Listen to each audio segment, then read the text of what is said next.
giwachni mogik watieko. Kwatieko Sharon en ni Nairobi ka gi thoth. Wano gini members of the 6th estate. Wano and the 4th. Ere kaka inyalo pogo ng'ano ma jafwambo matiyo ne ng'ato kumoro. Of course nyalo bedo ni nitie jofwambo mang'eny ma osesomo to nitiere oko to gimanyo yore mathoth mag yudo omenda. Tij fwambo ok en mara ni bede TV, bede radio, ibede gazete kinyalo yudo ni yudo omenda. Sani ji tiyo gi yore mathoth mag channel weche mag dwaro fwambo oriwo gik mang'eny, oriwo weche mag news, oriwo weche mag puonj, oriwo weche mag entertainment bende. E social media ka ji osebiro gi yore mopogore opogore, wanyalo follow Lynn Ngugi, most of her shows otimo ga e social media. To bende en gi very huge followers.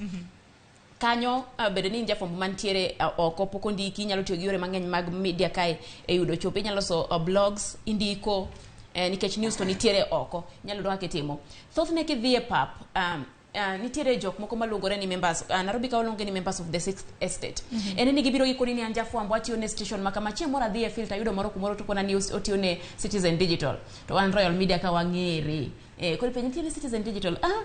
Tingeni kanyo osedhi oketho nyingu nikech en ng'at ma wacho ni miya pesa eka dhi atim ni story ni. Ini kaka ng'at mantiere oko seche moko inyalo bedo ni ok inyal miyowa information, ok inyal miyowa gino mwadaro mondo miwa kel ne japiny nikech iparo ni seche moko kimiyowa to wabiro kono ni miwa pesa kata gik machal kamago. Mago seche moko gin jofwambo. Gin jok mabiro gi nying nikech tinde bende ineno ka media council obiro gi kad manyien ma bende inyalo scan. Kisefwenyo ni gionge gi kad manyien minyalo scan mondo ing'e ni en ng'a. Pogo kad ariyo go sani inyalo pogo. Mar jafwambo ma jafwambo inyalo pogo nikech piny kanyo oket gima chalo machitiere ID cha minyalo scan ting'iyo ka bende en jafwambo ma bende opuodh kod duol ma puodho jofwambo ma pacho kae.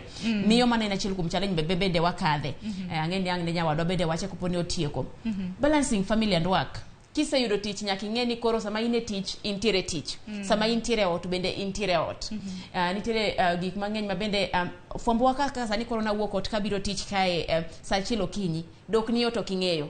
Nikech gimoro nyalo muoch kumoro ang' otieno iwacho ni okoni ni Judy ringe dhi kama chieng' miduogo ikia. Sani kaka koro wach ma Shaka Hola nitie jofwambo mancho ringo dhi kono nyaka ne Shaka Hola chakre pok giduogo pacho.